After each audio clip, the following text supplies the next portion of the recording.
طالبان وايي په فراه ولایت کې هغه 2 تنه پولیس نیولي چې د هرات کندهار پر لویه لاره له موټر چلوونکو په زور پیسې اخیستلې. طالب ویان ذبیح الله مجاهد په خپله ټویټر پاڼه لیکلي چې یاد دواړه پولیس د فراه رود ولسوالۍ مربوط د آب خرما سیمه کې نیول شوي دي.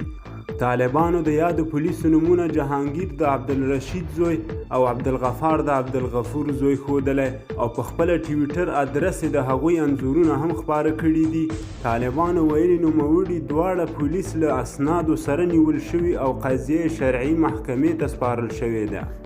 دا په داسې حال کې ده چې نږدې میاشت مخکې په هیواد کې د لویو لارو موټر چلوونکو د څو اونیو لپاره په دې موخه کاربندیز وکړ چې ویل په لویو لارو ترې د پوستو پولیس په زور او په ناقانونه توګه پیسې اخلي او چې ور یې نه کړي نو وهل کیږي او بې عزته کیږي.